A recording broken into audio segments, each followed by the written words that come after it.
把一张树皮贴在脸上，这点树皮迅速与皮肤结合。就在他以为移植实验终于成功时，新移植的皮肤就在男人脸上快速生长起来，没多久就蔓延到了他的嘴巴。男人立刻意识到了不对劲，于是赶忙拿起手术刀，想要划开被封死的嘴巴。可仅仅1秒过后，皮肤又快速愈合，最终竟直接将男人活活憋死。而这也给年幼的女儿小薇造成了巨大的心理创伤。时光荏苒，小薇虽已长大成人，但她的心中始终没有忘记当初父亲为自己移植皮肤所做的一切。要不是因为脸上丑陋的胎记，父亲也不会死去。为了延续父亲的研究成果，小薇凭借自己的努力，成功拿到了新西兰一所大学的全额奖学金。于是他便打算前往新西兰投靠自己的姑姑。因为脸上的胎记，小薇不管去哪都会用围巾和披散的头发将自己脸上的胎记牢牢遮起来。看着眼前自卑的女孩，姑姑的脸上满了心疼。你心好漂亮，你知道吗？我有特别好的遮瑕产品，能把它全盖住。好了，你累了，我们先回家啊。面对热情的姑姑，小薇的内心感到一丝温暖，心中对自己日后的家也有了隐隐的期待。姑姑的家还有一位和她的同龄女孩安吉拉。由于从小深受国外文化的熏陶，安吉拉的性格叛逆而又刁蛮。初来乍到的小薇很难和自己的这个表妹融到一起，不过她还得把这一切原因都归到自己脸上丑陋的胎记。在去往学校的路上，小薇遇到了一位同样面貌丑陋的流浪汉约翰。这种同病相怜的感觉让小薇内心仿佛找到了一点归属感。在大学的第一天，既让父亲高智商的小薇却在课堂上崭露头角。课后的小薇带着父亲留下的笔记，独自来到实验室，想要继续研究父亲的实验，没想到却被教授保罗当场抓住。当他得知女孩的父亲也是一位科学家时，立刻换上了一副和蔼可亲的模样，甚至邀请小薇作为自己的助理，继续进行这项研究。另一边，对小薇感到好奇的安吉拉再让自己的好友一起来到小薇的房间参观。可令他们感到失望的是，小薇的房间除了几把冰冷的手术刀外，并没有其他新奇的东西。回到家后的小薇开心地向安吉拉他们打起了招呼，本以为几人能够打成一片，可由于生活习惯不同，安吉拉的朋友对小薇本能地排斥起来。不过小薇并没有放在心上。到了第二天，小薇又一脸热情地向几人打起了招呼。I wanted to invite you all to Yamcha for some chasui. Oh, what's that? Oh, I can take you another time. Chasui? It was my brother's favorite food. I want to get some for his altar. 听到小薇的话，不好意思拒绝的几人跟着小薇来到了一家餐厅。然令小薇没想到的是，饮食的差异让其他3人迟迟无法下口。看着小薇大快朵颐的样子，妹妹安琪拉感到格外丢脸。一顿饭下来，几人闹得很不愉快。小薇失落地走在大街上，在这座陌生的城市，她似乎依旧没有依靠。在路的转角处，约翰主动向她打起了招呼，似乎只有在这里，小薇才能感觉到一丝陌生的关照。就在这时，保罗找到了小薇，主动向她交代了实验室的相关事宜。原来保罗在了解到小薇父亲曾经的研究后，便妄想通过窃取小薇的研究来帮助自己提高血路上的声誉。可他不知道的是，在这辆没有数据支撑的实验中，当后小薇父亲留下来的笔记怎么可能就这么轻易有所突破。数日下来，尽管小薇将自己所有的时间都用在了这项研究上，但实验的进度却还是一筹莫展。气急败坏的教授甚至找来了一位新人，想要取代小薇的位置。好巧不巧，女儿正是安吉拉的朋友黑妹。在得到自己抢了小薇的位置后，良心过不去的黑妹不仅主动向小薇表达了歉意，而且还鼓励小薇大胆摘下围巾。You know you can take that off, right? It's just us. Wait, it's fine. Come on, come on. That's terrible. No, I'll tell you what's terrible. The scarf. We can look out for one another, okay? You got this.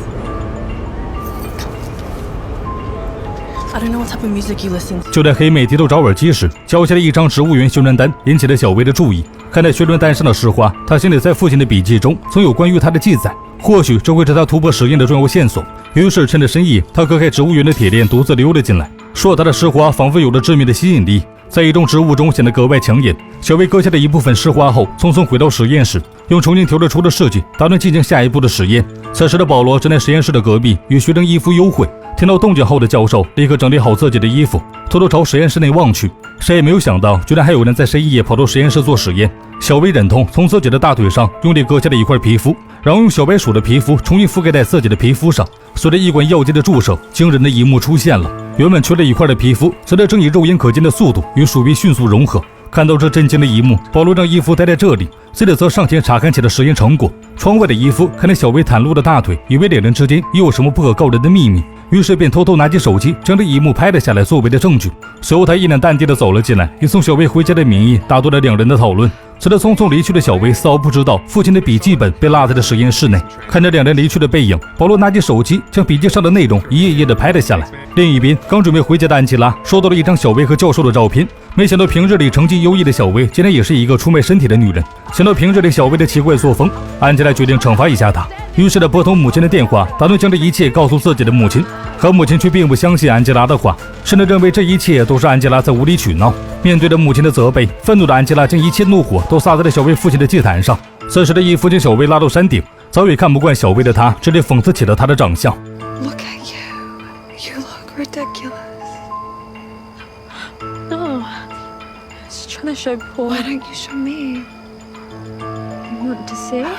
Oh, I'm kidding. Whatever. I don't want to see your granny panties. I just think you need to know this isn't how we do things here. We don't fuck our teachers for grades. You did. Actually, I've got to run now. But you'll be alright getting home, right? 义父走后，小薇捂着自己脸上的胎记，拼命的想要将它擦去。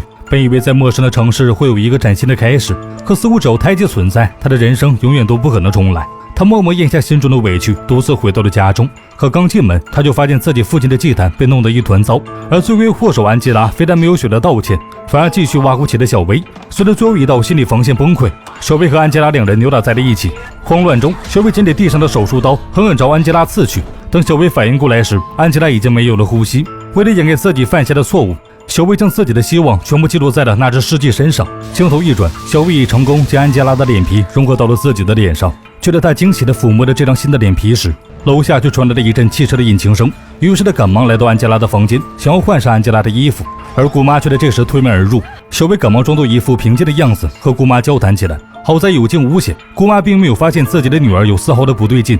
为了不被人发现端倪，小薇开始从安吉拉的手机中模仿起了她的一举一动。到了第二天，小薇顶着安吉拉的身体来到学校，开始适应起了安吉拉的生活。在没有了脸上的胎记后，小薇第一次体会到了爱情的甜蜜以及友情的温暖。虽然这一切并不是她的身份，但是令她无比的激动。到了周末，小薇顶着安吉拉的身份与男友在山顶约会。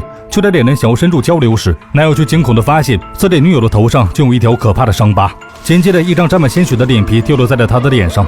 看着眼前满脸狰狞可怖的女孩，男友吓得连连后退，竟直接从山顶上掉了下去。看着一命呜呼的男孩，小薇害怕地回到了家中。她拿起那瓶粉色的药剂，再注入到了自己的脸皮中，这才重新恢复了安吉拉的长相。就在她想要弄清楚自己的实验究竟是哪一步出现的问题时，这才猛然意识到父亲的笔记本似乎找不到了。于是他赶忙给保罗发送邮件，想要打听自己父亲的笔记本。可此时的保罗正现在从小薇手中拿走的笔记本，根本无暇顾及其他。在没有得到回应后，小薇找来到实验室，一阵翻箱倒柜后，却依旧没有发现半年笔记本的踪迹。于是他拨通了保罗的电话，可没想到对方却将这一切的研究全部归为了自己的成果。听到这里，愤怒的小薇想去找保罗质问一番，却无意间碰到了楼下的伊夫。一个大胆的想法瞬间涌上心头，于是他装作安吉拉的样子，想让伊夫开车送自己回家。看着对方完美的长相和身材，嫉妒与仇恨不断在小薇心中涌现。在成功将伊夫带到自己家后，小薇偷偷将房门反锁，之后他又假借让伊夫看东西的名义，将对方骗到了房间。随着他的药效时间即将过去，脸上的伤疤隐隐露出。这时的伊夫终于意识到了不对劲，他飞快向门外跑去，可房门却早已被反锁。幸运的是，这几日安吉拉的房子还在装修，客厅的墙壁上已经被凿开了一个大洞。于是伊夫赶忙从客厅的洞中向外逃了出去。就在他以为自己即将要逃离小薇的魔爪时，却发现院子的大门不知何时已被反锁起来。其中生智的伊夫只好躲在了花园的池塘中。看着空无一人的院子，小薇将视线牢牢锁定在了花园的池塘中。她悄悄蹲在池塘的一旁，耐心观察起了水面的一举一动。看着水面荡起的波纹，小薇找准时间，一把将潜伏在水下的伊夫抓了上来，然后用手中的工具狠狠地刺向伊夫的头颅。没过一会儿，挣扎的伊夫就没有了动静。小薇这才满意的将伊夫拖了上来。随着一管药剂的注射，她再次拥有了一个崭新的身份。小薇戴上美瞳，染上了和伊夫同款颜色的金发，开始对着手机播放起了伊夫的一举一动。因为接下来她要顶替伊夫的身份去接近那个窃取她父亲成果的男人，同时为了报复这个曾经讽刺她长相的女人，小薇将伊夫的身份进行了肢解，而其中的一部分则能成为了狗的食物。记录伊夫手机中的照片，小薇以骚扰女学生为由，匿名向校长举报起了教授。果然在第二天一大早，身为教授的保罗就被人带走调查。他也趁机来到教授家中，想要找到父亲的笔记本，可还是一无所获。就在这时，保罗回到家中，他告诉伊夫自己决定主动辞职。原来在被校长谈话后，保罗深知自己的教学生涯很可能止步于此，于是他选择将精力全部放在了一只皮肤上，通过研究小薇父亲留下的笔记本，保罗已经掌握了初步的成果。只见他将手中的一管试剂滴下，两块毫不相干的皮肤竟飞速融合在了一起。看到这一幕后，兴奋的保罗决定提前庆祝一下，于是他打开酒柜的一个格子，将藏在里面的一袋粉末取出。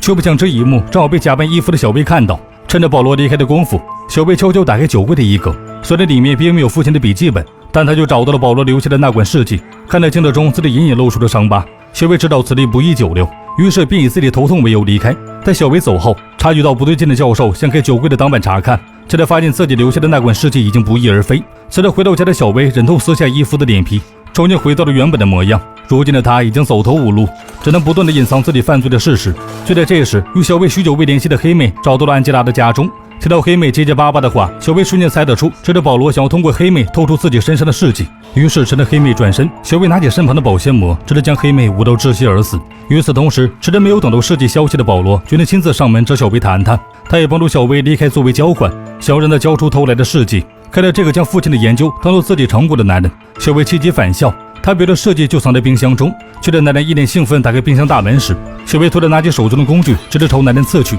等到保罗才睁开双眼，胸前早已被人割开。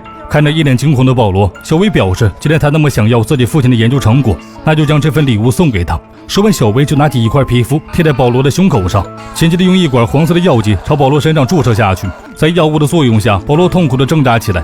眼看大仇得报，小薇开心地唱起了歌。这个巨大的动静同样引起了邻居大妈的注意。就在他前来究竟发生何事时，却意外撞见这惊悚的一幕。看着吓得落荒而逃的邻居，小薇心中顿感不妙，还没来得及等他处理，周围就传来了一阵阵的警笛声。小薇赶忙朝门外跑去，可没跑几步就被警方发现了踪影。小薇连忙加快了脚步，想要躲避警方的追捕。这时他看到了在角落中的约翰，像是发现了救命稻草般。小薇请求约翰让自己躲在他的怀中，这才逃过了一劫。只是还没来得及等他高兴，他便惊恐地发现身体已经被沾染上了那只粉色的药剂。下一秒，在试剂的作用下，两人的皮肤开始迅速地融合起来。影片的最后，与约翰皮肤融为一体的小薇取代了约翰，成为了一个彻头彻尾的怪物。或许此时的小薇已经明白，因为自己的一时逃避和贪念，才酿下了这样的大祸。容貌的焦虑让他敏感而又自卑，感受不到外界的一丝光亮。他渴望获得友情、爱情和亲情，可那些东西似乎永远不属于他。当尝到美貌带给他的甜头后，他疯狂地想要获取更多的东西，可他就忘记欲念太深的人反而会被蒙蔽双眼，违背自己的初心，最终牵手将自己推向万劫不复之地。